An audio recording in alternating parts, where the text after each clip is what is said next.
بابا ذکر السلام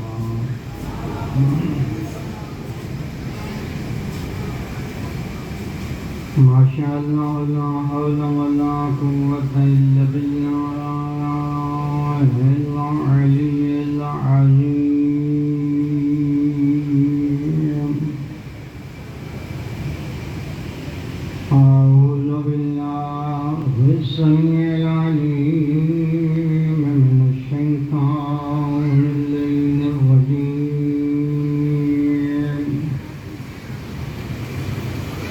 بسم الله الرحمن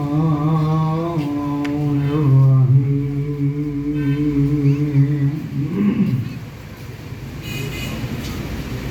الحمد لله الملك الحق المبين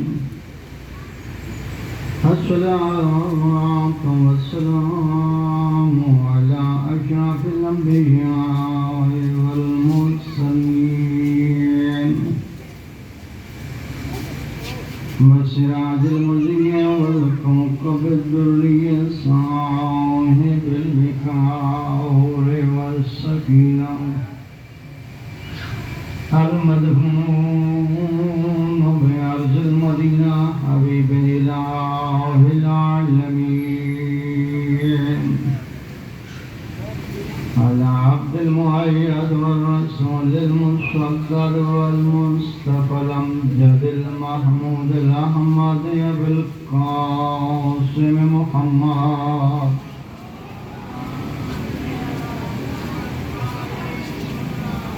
صلى الله عليه وأهل بيته الطيبين الطاهرين المعصومين الذين أذهب الله عنهم الرجس وطهرهم تطهيرا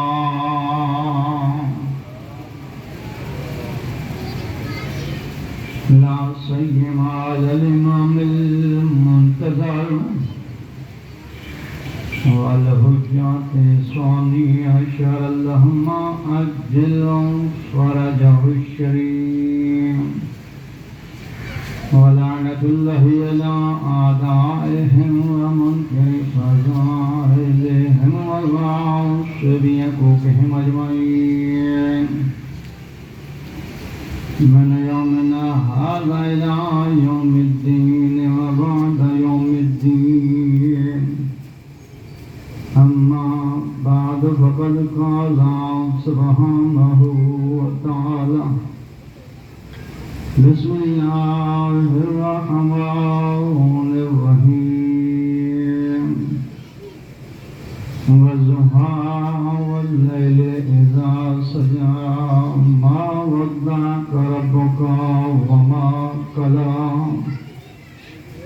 وللآخرة خير لك من الأولى ولسوف يعطيك ربك فترضى صلوات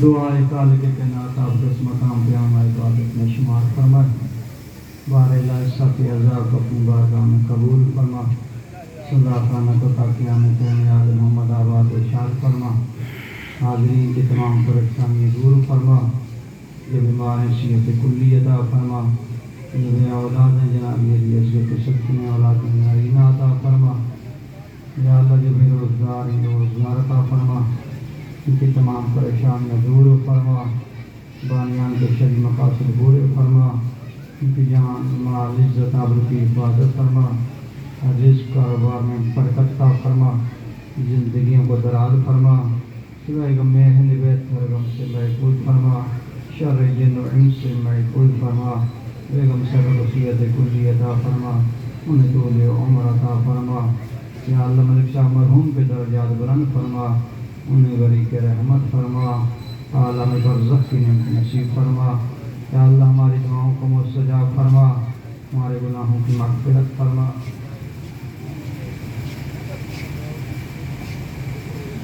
فاضل آل محمد کی پریشانی کے صدقے میں بھائی صاحب کی تمام پریشانیاں دور فرما انہیں حادثات زمانے سے محفوظ فرما۔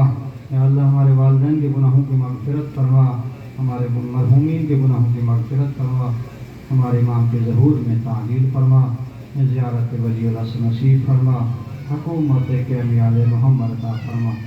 بآواز بلند صلوات۔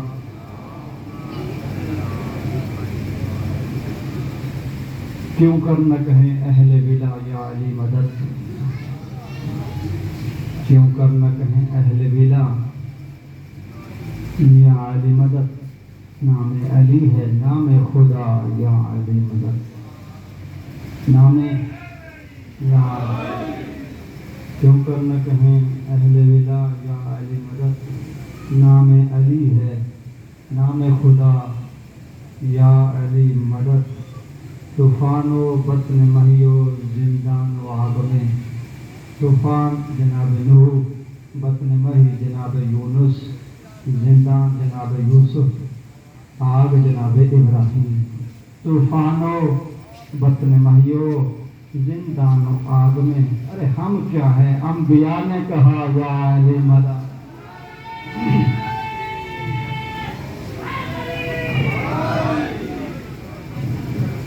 طوفان و بطن مہی و زندان و آگ میں، کیوں کر نہ کہیں اہل ولا یا علی مدد، نام علی ہے نام خدا یا علی مدد، طوفان و بطن مہی و زندان و آگ میں، ارے ہم کیا ہیں، انبیاء نے کہا یا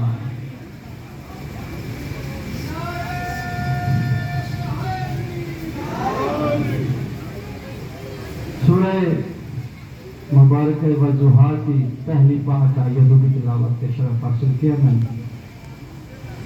فرمایا والضحیٰ واللیل اذا سجا ما ودعک ربک وما قلی، سورج کے چڑھنے کی قسم، رات کی تاریکی کی قسم، ما ودعک ربک وما قلی، حبیب ہم نے کبھی تمہیں تنہا نہیں چھوڑا۔ سورج کے چڑھنے کی قسم، رات کی تاریکی کی قسم، حبیب ہم نے کبھی بھی تمہیں تنہا نہیں چھوڑا۔ وَلَلْآخِرَةُ خَيْرٌ لَكَ مِنَ الْأُولَىٰ، حبیب تیرا انجام تیرے آغاز سے بہت بہتر ہوگا، تیرا انجام تیرے آغاز سے بہت بہتر ہوگا۔ وَلَسَوْفَ یُعْطِیکَ رَبُّکَ فَتَرْضَىٰ، ابھی تجھے اتنی نعمتیں عطا کریں گے کہ تو ہم سے راضی ہو جائے گا، ہم اتنی نعمتیں عطا کریں گے کہ تو ہم سے راضی ہو جائے گا۔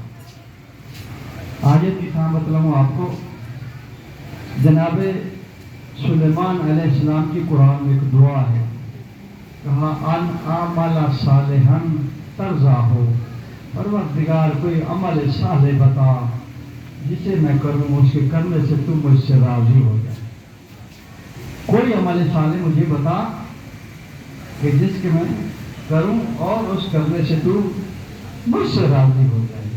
اسی قرآن میں سورہ طہ میں پروردگار نے جناب موسیٰ کو کوئی کام کہا، جناب موسیٰ نے وہ کام جلدی انجام دے دیا۔ پروردگار نے پوچھا اے موسیٰ تم نے اس کام کو کرنے میں جلدی کیوں کی؟ جناب موسیٰ نے عرض کی عجلت الیک رب لترضیٰ، پروردگار جلدی اس لیے کی تاکہ تم مجھ سے راضی ہو جائے، میں نے جلدی اس لیے کی کہ تم مجھ سے راضی ہو جائے۔ یعنی سلیمان کی تمنا ہے کہ اللہ مجھ سے راضی ہو، موسیٰ کی تمنا ہے کہ اللہ مجھ سے راضی ہو، آدم کی تمنا ہے کہ اللہ مجھ سے راضی ہو، ابراہیم کی تمنا ہے کہ اللہ مجھ سے راضی ہو، عیسیٰ کی تمنا ہے کہ اللہ مجھ سے راضی ہو۔ 1,24,000 انبیاء کی تمنا ہے کہ اللہ ہم سے راضی ہو، اور اللہ کی تمنا ہے کہ محمد مجھ سے راضی ہو۔ اللہ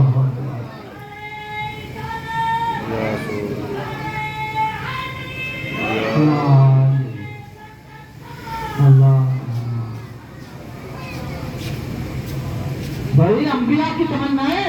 اللہ ہم سے راضی ہو، اور اللہ کی تمنا ہے کہ محمد مجھ سے راضی ہو۔ اچھا، انبیاء کرام تو گزر گئے، صحابہ کرام، ان کے لیے ایک دعائیہ جملہ بولا جاتا ہے، راضی اللہ عنہم، اللہ ان سے راضی ہو جائے۔ یعنی انبیاء کی تمنا ہے کہ اللہ ہم سے راضی ہو، صحابہ کی تمنا کہ اللہ ہم سے راضی ہو۔ جب انبیاء اور صحابہ نبی جیسے نہ ہو سکے تو انضم اللہ نبی جیسے کیسے ہو جائے گا؟ انبیاء کی تمنا کہ اللہ ہم سے راضی ہو، صحابہ کی تمنا کہ اللہ ہم سے راضی ہو۔ تو اچھا، جب انبیاء اور صحابہ نبی جیسے نہ ہو سکے تو آپ نے اپنی شکل آئینے میں دیکھی ہے، وَلَسَوْفَ يُعْطِيكَ رَبُّكَ فَتَرْضَىٰ، حبیب اتنی نعمتیں دوں گا کہ تم اس سے راضی ہو جائے گا۔ اچھا، ایک آیت آپ کے ذہن میں پہلے سے اسی کو پڑھنے لگا، لیکن اس کو پھر سن لیں۔ وَلَسَوْفَ يُعْطِيكَ رَبُّكَ فَتَرْضَىٰ، پروردگار اپنے حبیب کو اتنی نعمتیں دے گا کہ حبیب اس پہ راضی ہو جائے گا۔ تو آئیے پروردگار سے پوچھتے ہیں، پروردگار اپنے حبیب کو کتنی نعمتیں دے گا؟ تو پروردگار یہی فرمائے گا، تمہیں کیا لینا ہے، میں جانوں، میرا حبیب جانوں۔ اچھا، نہیں معلوم کہ پروردگار اپنے حبیب کو کتنی نعمتیں دے گا؟ اچھا، آئیے رسول کی بارگاہ میں عرض کرتے ہیں، یار سننا، آپ کتنی نعمتوں پر راضی ہوں گے؟ تو رسول بھی یہی فرمائیں گے، تم امتی ہو کہ ہٹ جاؤ، میں جانوں، میرا خدا جانوں۔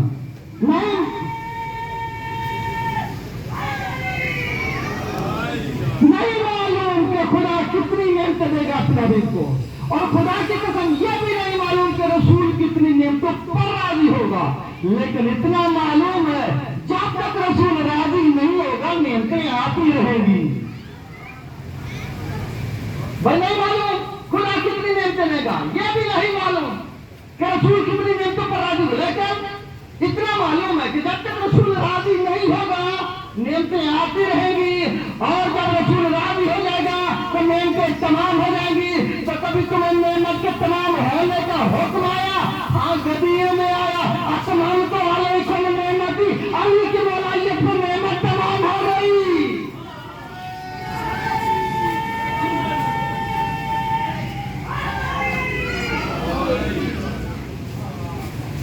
علی کی ولایت میں نعمت تمام ہو گئی۔ الیوم اکملت لکم دینکم واتممت علیکم نعمتی ورضیت لکم الاسلام دینا۔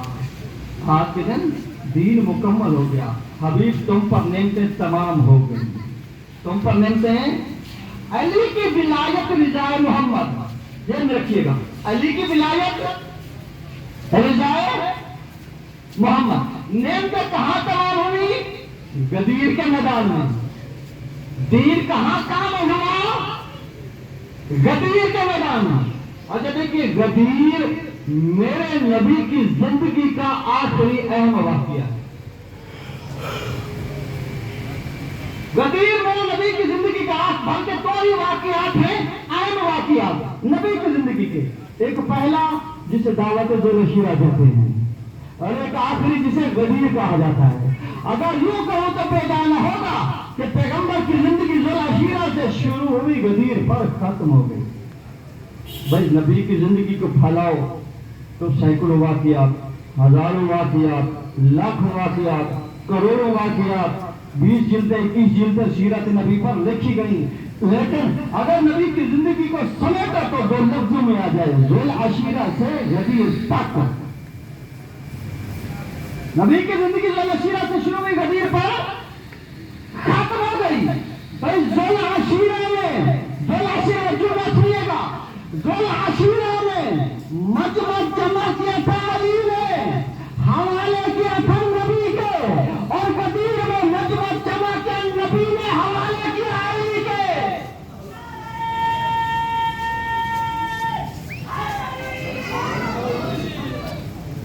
ذوال عشیرہ میں مجمع جمع کیا تھا علی نے، حوالے کیا تھا نبی کے، اور غدیر میں مجمع جمع کیا نبی نے، حوالہ کیا کہا نا علی، جاؤ لوگوں کو کھانے کی دعوت دے کے آؤ۔ ذوال عشیرہ میں پہلا واقعہ کا تھا ذوال عشیرہ کا، تو پیغمبر نے فرمایا یار جاؤ لوگوں کو کھانے کی دعوت دے دیا.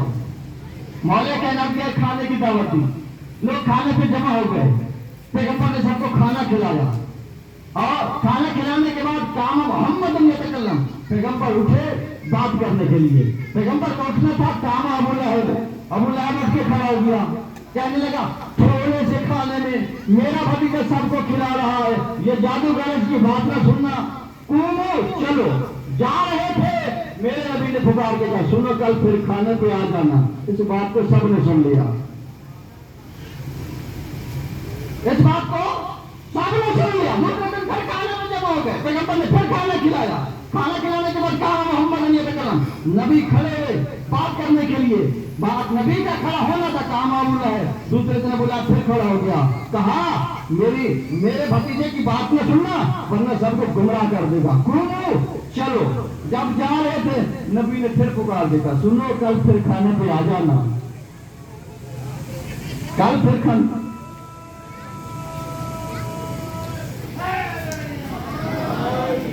تیسرے دن پھر جمع ہوئے.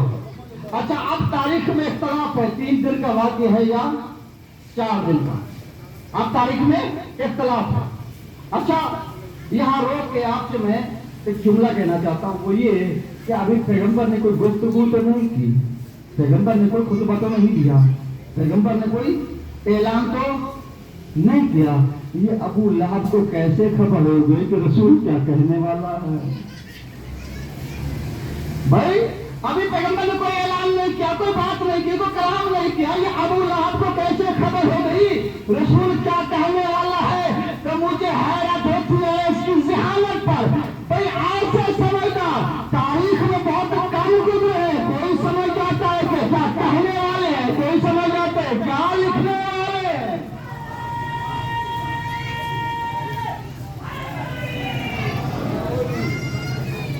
اب چوتھے دن پھر جمع ہوا. نبی نے سب کو کھانا کھلایا. کھانا کھلانے کے بعد پیغمبر کھڑے ہوئے بات کرنے کے لیے. پیغمبر کا کھڑا ہونا تھا. کام ابو لہب اٹھ کے کھڑا ہوا. بتا ابو لہب کا کھڑا ہونا تھا. کام ابو طالب. جناب ابو طالب کھڑے ہو گئے.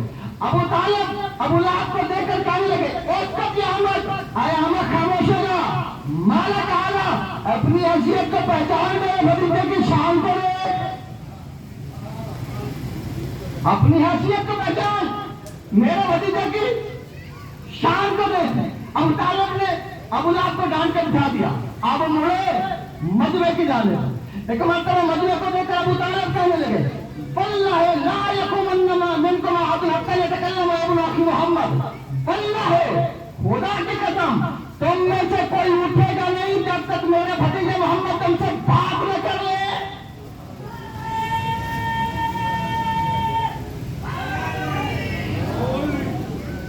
کیا کہا؟ اللہ ہے خدا کے. اگر ابو طالب مشرک تھا تو اللہ کی قسم کیوں کھا رہا تھا؟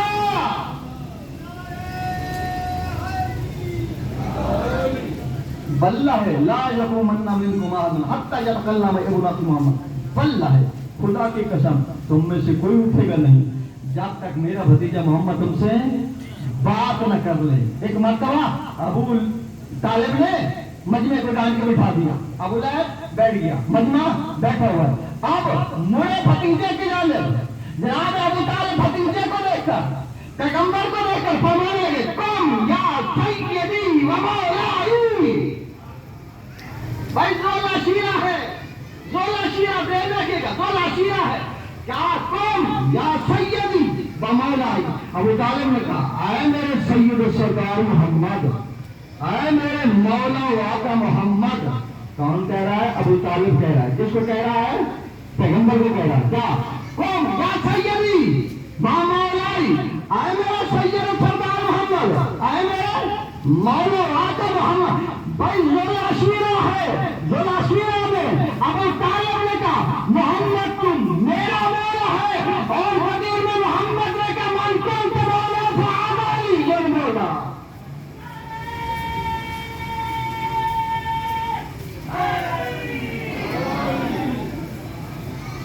قم یا سیدی و مولائی. ابو طالب کہہ رہا اے میرے سید سردار محمد، اے میرے مولا و آقا محمد، ان کے سامنے اٹھ کے کھڑے ہو جائیں اور کیا کریں؟ بما تتکلم تحب و ترضى، جو تیرے دل میں آئے وہ ان کے سامنے بیان کر۔ کیا ضمانت ہے؟ کہا تتکلم بما تحب و ترضى، جو تو چاہتا ہے وہ ان کے سامنے بیان۔ اچھا پھر فرمایا وَبَلِّغْ رِسَالَةَ رَبِّكَ، ان کے سامنے اپنے رب کی رسالت کو پہنچا دے۔ وَبَلِّغْ رِسَالَةَ رَبِّكَ، ان کے سامنے اپنے رب کی رسالت کو پہنچا دے۔ کیوں؟ فَإِنَّمَا الصَّادِقُ الْمُصَدَّقُ، اس لیے بھتیجے تو سچا ہے، ابو طالب تیری تصدیق کرنے والا ہے۔ بھتیجے تو سچا، ابو طالب تیری تصدیق کرنے والا ہے۔ بھتیجے تو سچا، ابو طالب تیری تصدیق کرنے والا ہے۔ اچھا دیکھیے 3 دن تک ابو لہب کامیاب تھا۔ 3 دن تک ابو لہب کامیاب تھا۔ نعوذ باللہ، یہ سمجھانے کے لیے یاد کر رہا ہوں۔ اچھا دیکھیے کسی کی جرات ہی نہیں ہے، کسی کی مجال ہی نہیں ہے کہ میرے نبی کے سامنے ٹک سکے۔ بس کائنات کا سب سے بڑا انسان، انبیاء کا سردار، جرات ہی نہیں ہے کسی کی کہ پیغمبر کے سامنے ٹک سکے۔ لیکن یہ 3 دن تک ابو لہب کامیاب تھا۔ میں سمجھتا ہوں کہ 3 دن تک ابو لہب کامیاب تھا، لیکن زبان تو ابو لہب کی تھی، کام کسی اور کا تھا۔ زبان ابو لہب کی ہے مگر کام کسی اور کا ہے۔ وہ اور کون ہے؟ آپ کے ذہن میں قرآن کے آخری لفظ موجود ہوں گے۔ کہاں؟ قل اعوذ برب الناس ملک الناس الہ الناس من شر الوسواس الخناس الذی یوسوس فی صدور الناس من الجنۃ والناس۔ پروردگار ابلیس سے بچا لے۔ میں سمجھتا ہوں زبان ابو لہب کی ہے، کام ابلیس کا ہے۔ زبان تو ابو لہب کی مگر کام۔ آپ جملے کو مکمل کرو۔ دیکھیے پہلے دن نعوذ باللہ، سمجھانے کے لیے یاد کر رہا ہوں، پہلے دن ابلیس کامیاب، نعوذ باللہ ہمارا نبی ناکامیاب۔ دوسرے دن ابلیس کامیاب، ہمارا نبی ناکامیاب۔ تیسرے دن ابلیس کامیاب، ہمارا نبی نعوذ باللہ سمجھانے کے لیے یاد کرو ناکامیاب۔ چوتھے دن ابلیس قیامت تک کے لیے ناکامیاب، ہمارا نبی قیامت تک کے لیے کامیاب۔ یہ ابلیس کے حملے کو ناکام کس نے بنایا؟ بھائی ابلیس کے حملے کو ناکام کس نے بنایا؟ ابو طالب نے۔ بھائی ابلیس کے حملے کو ناکام کس نے بنایا؟ ابو طالب نے۔ اب ابو طالب کے ایمان پر شک کرنے والا ابلیس کے علاوہ کوئی اور نہیں ہوگا۔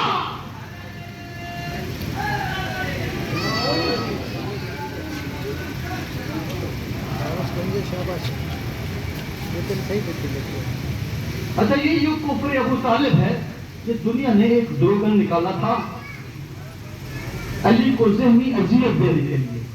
ہر میں جانے والا کہنے لگا نا علی تمہارا باپ تو جہنم میں ہے، علی تمہارا باپ تو جہنم میں ہے۔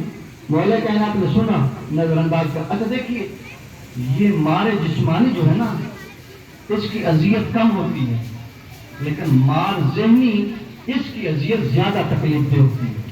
دنیا علی کو پریشان کرنا چاہتی ہے، یہ ذہنی اذیت دینا چاہتی ہے، اسی لیے ہر آنے جانے والا کہہ رہے یا علی ابو کا بھیڑنا علی تمہارا باپ تو جہنم میں ہے۔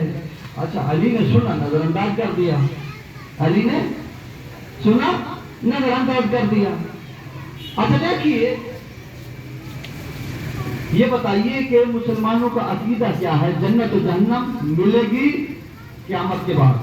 مسلمانوں کا عقیدہ یہی ہے نا، جنت و جہنم کی تقسیم ہوگی قیامت کے بعد۔ یہ کس عقیدے کا مسلمان ہے؟ اسے جلدی کیوں ہے ابو طالب کو جہنم میں پہنچانے کی؟ تو کوئی نہ کوئی راز کی بات کہوں گی نا۔ مسلمانوں کا عقیدہ تو یہ ہے کہ جنت و جہنم کی تقسیم ہوگی قیامت کے بعد، اور اسے کیوں جلدی ہے ابو طالب کو جہنم میں پہنچانے کی؟ اچھا ہر آنے جانے والا کیا کہنے لگا علی ابو کا بن علی تمہارا باپ تو جہنم میں. علی نے سنا, نظر انداز کر دیا.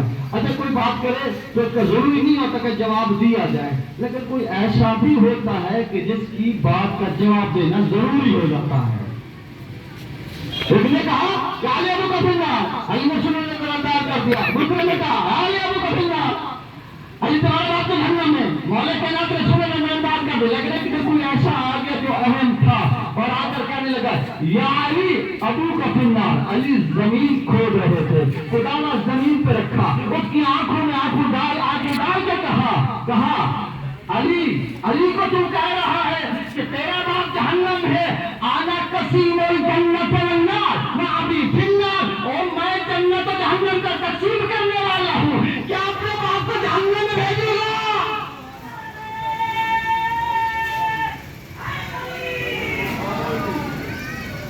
میں جنت و جہنم کا تقسیم کرنے والا ہوں, اور میں اپنے باپ کو جہنم میں. اب یا علی کہنا کیا چاہتے تھے؟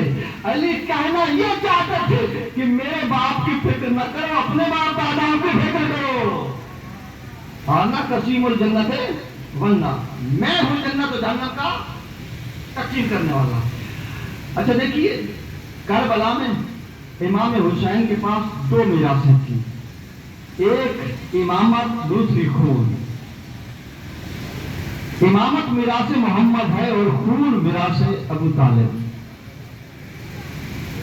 کربلا میں امام حسین کے پاس دو میراثیں تھیں, ایک امامت اور دوسری خون. امامت میراث محمد, خون میراث ابو طالب. حسین نے کربلا کی جنگ امامت سے نہیں جیتی, خون سے جیتی ہے. عباس کے خون سے, علی اکبر کے خون سے, اور محمد کے خون سے, علی اصغر کے خون سے. عباس میں بھی ابو طالب کا خون تھا, علی اصغر میں بھی ابو طالب کا خون تھا, علی اکبر میں بھی ابو طالب کا خون. اور جب امام حسین رخصت آخر کے لیے آئے ہیں تو اس وقت اب امام حسین کی وصیت آپ کے ذہنوں میں ریکارڈ کرانا چاہتا ہوں. جب سید سجاد کے پاس رخصت آخر کے لیے آئے تو سید سجاد سے کہا, سجاد اب میں رخصت آخر کے لیے آیا ہوں, آپ کے بعد میں زندہ واپس نہیں آؤں گا. سجاد میرے چاہنے والوں کو میرا سلام کہنا. یہ مولا رخصت آخر کے وقت اپنے چاہنے والوں کو سجاد کے ذریعے سلام پہنچا رہے ہیں.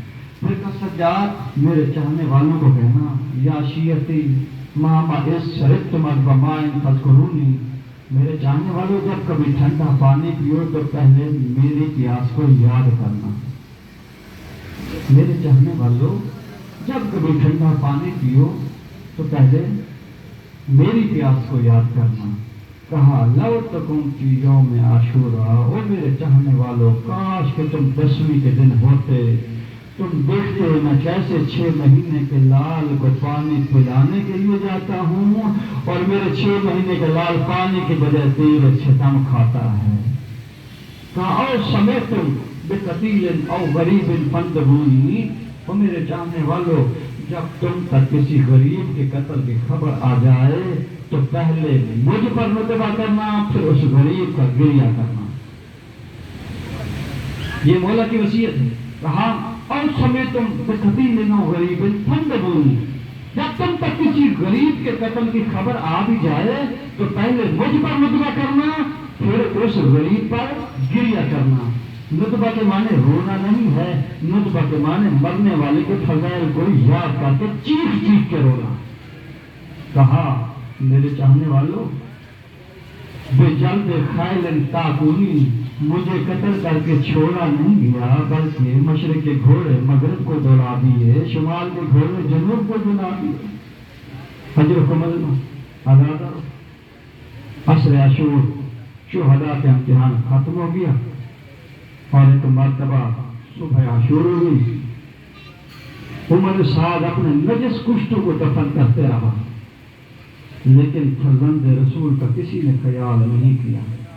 شہداء کی لاشیں سرزمین کربلا پہ اور یہاں پڑے ہوئے ہیں.